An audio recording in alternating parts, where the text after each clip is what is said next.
अस्सलाम वालेकुम स्टूडेंट्स। आज हम लोग करेंगे पंजाब पब्लिक सर्विस कमीशन का जो पेपर है फ़िज़िक्स का 17 स्केल और 2017 का ये पेपर है, ठीक है, जो कि हील हुआ था। ओके, इससे पहले मैंने अपने चैनल पर और भी इस्लामिक के पेपर, कंप्यूटर के पेपर से इंपॉर्टेंट MCQs डाले हैं, तो वो भी आप देख सकते हैं। और आज हम फिज़िक्स का पेपर करेंगे और ये मेरा पार्ट 1 है।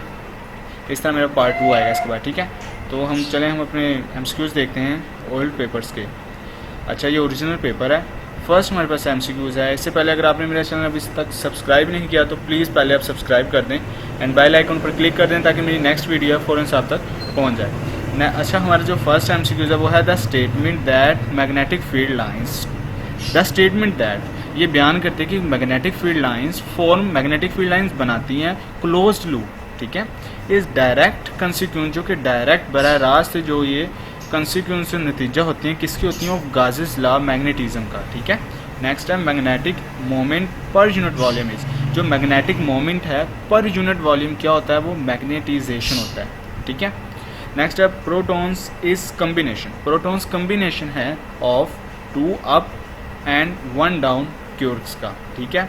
नेक्स्ट है अ लेज़र बीम। एक laser beam can be focused. ये फोकस किया जा सकती है बिकॉज, ये फोकस क्यों की जा सकती है? वजह क्या है? बिकॉज क्योंकि it is highly non directional, ठीक है। ये हाईली नॉन डायरेक्शनल होती है, ठीक है, इसकी जो वजह है। इसी तरह हमारे पास नेक्स्ट है heat engine statement was given by kelvin. जो हीट इंजन स्टेटमेंट है वो किसने दी थी?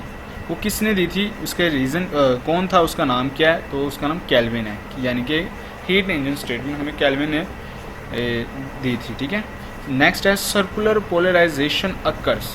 जो सर्कुलर पोलराइजेशन है वो 45 डिग्री पर वाक़ होती है, ठीक है। सर्कुलर पोलराइजेशन 45 डिग्री पर वाक़ होती है। नेक्स्ट है ब्रोवेट्स लैटिस 14, यानी कि जो ब्रोवाइस लैटिस है ये क्या होता है? 14 होता है। ये सिंपल सा चीज़ है। नेक्स्ट है नोज ब्लीडिंग। जब नोज बहती है एट हाई अल्टीट्यूड पर, ठीक है। जब नोज यानी कि खून बहता है तो हाई अल्टीट्यूड पर क्यों बहता है? तो इसकी the availability of oxygen decreases होती है, ठीक है। जब याद रखिएगा, जब आपकी ऊंची होती है ना नाक, क्योंकि जब नाक बहने से क्या होता है? ऑक्सीजन की दस्तयाबी कम होती है। इसका मतलब क्या है कि नाक के बहने से ऑक्सीजन की दस्तयाबी क्या हो जाती है? कम हो जाती है, ठीक है। इसका जो लाइन का असल मीनिंग है, ठीक है। नेक्स्ट है स्किन डेप्थ, ये छोड़ दिए। नेक्स्ट है डिस्टेंस बिटवीन 2 कंसेक्टिव नोड्स। जो डिस्टेंस है 2 कंसेक्टिव नोड्स के दरमियान, यानी कि 2 मुसलसल नोड्स के माबैन जो फासला है वो क्या होता है? 2 λ/2 होता है, ठीक है। नेक्स्ट है 1 प्रोटॉन कैप्चर न्यूट्रॉन।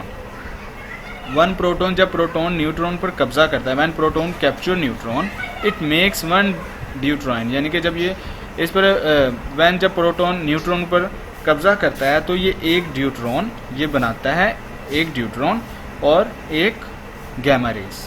तो यहाँ तक इन्होंने MCQ दिया था। इसका राइट आंसर है जो वो गैमा रेज है, ठीक है। याद रखिएगा, याद रखिएगा, जब ये प्रोटॉन कैप्चर करता है न्यूट्रॉन को, ये एक ड्यूट्रॉन बनाता है और एक गैमा रेज बनाता है। नेक्स्ट है work done to stop motion of car.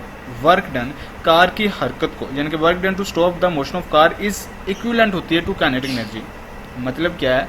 Car की हरकत को रोकने के लिए किया गया काम, कार की हरकत को रोकने के लिए जो काम किया गया है वो हरकत तवानाई के मुतरादिफ है, ठीक है, यानी कि काइनेटिक एनर्जी के मुतरादिफ होती है, ठीक है। नेक्स्ट है work done to stop the motion of next है 2 ब्लॉक्स ऑफ मैसेज। जो 2 ब्लॉक्स ऑफ मैसेज है, हाँ, 2 blocks of masses M and M with M greater M से। यहाँ पर हमारे पास अगर 2 ब्लॉक्स हों, मास M और M है एक मास और एक मास स्मॉल m एक लार्ज है, तो विद M ग्रेटर है M से, तो are connected by light string, यानी कि बिल्कुल लाइट स्ट्रिंग से कनेक्ट है।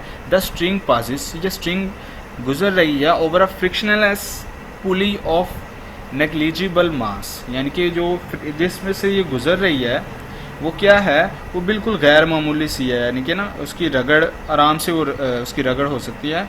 Mass that the block hang vertically, the block are release from rest. What is the acceleration of the block of mass? इसका मतलब ये है कि जो दो ब्लॉक्स हमारे पास एम और एम हैं, लार्ज, एक लार्ज है, एक लार्ज, एक स्मॉल है, ठीक है। तो रोशनी की तार की तरफ से मुंसलिक है, ठीक है। तो स्ट्रिंग गैर मामूली बड़े पैमाने पर एक गंदगी की दारी पर गुजरता है ताकि ब्लॉक्स अमूदी तौर पर फांसी दें। ब्लॉक्स बाकी आज़ाद कम कर दिए जाते हैं जो बड़े पैमाने पर एम ब्लॉक की तेज़ रफ्तार है, यानी कि बाकी जो ब्लॉक वो आज़ाद कर दिए जाते हैं।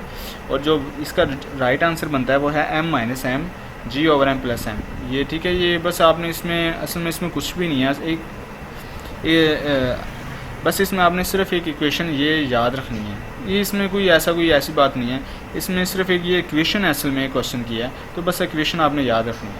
नेक्स्ट है monopole can not exist according to which Maxwell equation. जो मोनोपोल है can not exist, monopole exist नहीं कर सकता, किसके मुताबिक? According to which Maxwell equation, कौन सी मैक्सवेल इक्वेशन के मुताबिक? तो इसका आंसर है गाज़ीज़ लॉ फॉर मैग्नेटिज्म, ठीक है, इसका जो राइट आंसर है। नेक्स्ट है मैग्नीट्यूड ऑफ 5 न्यूटन और 7 न्यूटन फोर्सेस कैन गिव। जो मैग्नीट्यूड है 5 न्यूटन और 7 न्यूटन फोर्सेस कैन गिव दे सकती हैं द रिजल्टेंट ऑफ 10 न्यूटन भी है, उसका आंसर 35 भी। 35 अगर ये न्यूटन में पूछा तो 10 न्यूटन होगा, अगर उन्होंने सिंपल हिस्सों में पूछा तो उसका आंसर 35 है, ठीक है। इस तरह हमारे पास जो यहाँ से नेक्स्ट 16 MCQs है। Atomic packing fraction of FCC is. जो atomic packing fraction of FCC है ये क्या है? यानी कि FCC का जोहरी पैकिंग हिस्सा है वो क्या है? जोहरी पैकिंग हिस्सा 0.74 है। नेक्स्ट है which colour has more resolution, यानी कि कौन सा कलर बहुत ज़्यादा जो रेजोल्यूशन रखता है? ब्लू, यानी कि दूर से ही नज़र आता है, ज़्यादा रेजोल्यूशन रखता है, ठीक है, तो वो ब्लू कलर है। एक्सक्लूसिव XOR गेट, यानी कि महज सिर्फ XOR gate is the combination of, यानी कि एक्सक्लूसिव XOR गेट महज XOR गेट ही है जो कम्बिनेशन बनाता है किसके साथ? OR, AND और NOR गेट के साथ, ठीक है, यानी कि इन तीनों के साथ ये बनाता है। नेक्स्ट है work done in circular motion after complete circle. Circular motion में मुकम्मल साइकिल के बाद काम किया जाता है वो क्या होता है? ज़ीरो होता है, ठीक है। नेक्स्ट है magnetic force maximum of angle. तो मैग्नेटिक फोर्स जो मैक्सिमम एंगल रखती है वो क्या रखती है? 90 F equal to QVB sin theta. Next है quanta for latest vibration in solids, ठीक है। जो क्वांटा है फॉर लेटेस्ट वाइब्रेशन के लिए सॉलिड्स में वो क्या होता है? फोनन होता है, ठीक है। इस तरह हमारे पास है रेट ऑफ डिके कांस्टेंट। जो रेट ऑफ डिके कांस्टेंट है वो क्या है? Rate of decay constant. Rate of decay constant होता है एक्सपोनेंशियली डिक्रीजेस, ठीक हो गया। Rate of for latest vibrations in sorry rate of decay constant जो होता है वो क्या होता है? एक्सपोनेंशियली डिक्रीजेस होता है, ये आपने याद रखना है। अच्छा, ये नेक्स्ट है in DC motor armature current is maximum होता है। डीसी मोटर में आर्मेचर करंट मैक्सिमम होता है व्हेन, जब जस्ट स्टार्ट, यानी कि जब डीसी मोटर आर्मेचर जब डीसी मोटर स्टार्ट होती है तो उसका जो करंट स्टार्ट में मैक्सिमम होता है, कब होता है? जब ये स्टार्ट होती है, बस सिंपल सा है। Mass is same quantity, mass same quantity as inertia, क्योंकि मास एक सेम क्वांटिटी है जैसे कि inertia. Next in winter pipes burst because, winter pipes टूट जाते हैं, विंटर पाइप्स क्यों? इसकी वजह यह है water expand below 4 degree centigrade. जब वाटर एक्सपैंड बढ़ जाता है 4 डिग्री सेंटीग्रेड से, यानी कि बिलो हो जाता है, नीचे चला जाता है 4 डिग्री सेंटीग्रेड से।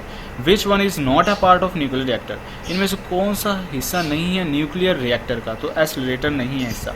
नेक्स्ट है ज़ीरोथ लॉ। अब ज़ीरोथ लॉ क्या है? ये लॉ ऑफ थर्मल इक्विलिब्रियम को हम क्या कहते हैं? ज़ीरोथ लॉ कहते हैं, याद रखिएगा। नेक्स्ट है डिस्टेंस बिटवीन स्क्रीन। जो डिस्टेंस है बिटवीन स्क्रीन इज़ डबल और slit distance is half, then हम क्या कहेंगे? y बराबर क्या होगा जब डिस्टेंस बिटवीन स्क्रीन डबल हो जाए और स्लिट डिस्टेंस हाफ हो जाए? तो हम इसका जो राइट आंसर है वो डेल्टा y बराबर डेल्टा l ओवर डी इसका राइट आंसर है। अच्छा, इस तरह हमारे पास है a car travel with 60 kilometre पर होर टूवर्ड्स नॉर्थ एंड सडनली, ठीक है। अब इससे क्या मुराद हुआ? जो हमारे पास कार है वो किस स्पीड से जा रही है? मैं पढ़ देता हूँ पूरा, चलो। A car travel with 60 kilometre towards north and suddenly return towards an other direction with same velocity, what will be the average speed after 2 hours। यानी कि वो कह रहा है एक कार शुमाल की तरफ 60 किलोमीटर फी घंटे की रफ्तार से सफ़र करती थी, ठीक है। एक कार शुमाल की तरफ 60 किलोमीटर फी घंटे की रफ्तार से सफ़र करती थी और अचानक इसी रफ्तार से दूसरी सिमत की तरफ लौट आई, ठीक है, बिल्कुल इसी रफ्तार के साथ दूसरी समत में लौट आती है। तो what will be the average speed, यानी कि 2 घंटे के बाद औसत रफ्तार कितनी होगी, जो 2 घंटे के बाद उसकी औसत रफ्तार 0 होगी। इसी तरह नेक्स्ट है moderator use in fission reaction, moderator जो कि यूज़ होता है फिशन रिएक्शन में फॉर स्लो डाउन के लिए, ठीक है। नेक्स्ट है point charge equation, point charge equation है, ये इक्वेशन याद रखिएगा, इसे हम पॉइंट चार्ज इक्वेशन कहते हैं। नेक्स्ट है red light can not B dispersed, ठीक है। अब इसका मीनिंग क्या है, red light can not B dispersed, तो जो रेड लाइट है वो कैन नॉट बी डिस्पर्ज कब होती है, मोनोक्रोमैटिक में, ठीक है। Red light can not be disturb, यानी कि सुर्ख रोशनी की मुंतशिर नहीं किया जा सकता, यूँ कह सकते हैं सुर्ख रोशनी को मुंतशिर नहीं किया जा सकता मोनोक्रोमैटिक में। अच्छा नेक्स्ट है इलेक्ट्रोमैग्नेटिक वेव कैरी में, इलेक्ट्रोमैग्नेटिक वेव जारी रखता है नो चार्ज। नेक्स्ट है photodiode works on reverse bias में, जो फोटोडायोड है वो काम करता है ऑन रिवर्स बाइस पर। नेक्स्ट है which wave can not be polarised, कौन सी wave can not be polarised, नहीं पोलराइज होती, sound wave can not be polarised है। ओके इस तरह हमारे पास नेक्स्ट है पी वी बराबर N R T unit of R, यानी कि ये सिंपल है, इसका जो ये इसका यूनिट ऑफ आर क्या होगा, जॉल पर किलोमीटर मोल, ठीक है। नेक्स्ट है मोस्ट एफिशिएंट डिटेक्टर, जो बहुत ज़्यादा एफिशिएंट डिटेक्टर है वो कौन सा है, सॉलिड स्टेट डिटेक्टर है, ठीक है, सॉलिड स्टेट डिटेक्टर। नेक्स्ट है नियर साइडनेस, यानी कि जो near sightedness can be cured by, जो नियर साइडनेस है दूर अंदेशी से इलाज किया जा सकता है, इसका मतलब क्या है, दूर अंदेशी से इलाज किया जा सकता है, किसे किया जा सकता है दूर अंदेशी का इलाज, डाइवर्जिंग लाइन से दूर अंदेशी का इलाज किया जा सकता है, ठीक है। ये पार्ट 1 था, नेक्स्ट मैं आपको पार्ट 2 करवाऊंगा, तो प्लीज़ मेरे चैनल को आप लाजमी सब्सक्राइब करें ताकि मेरी नेक्स्ट वीडियो आपको पहुंच जाए। ओके अल्लाह हाफिज़।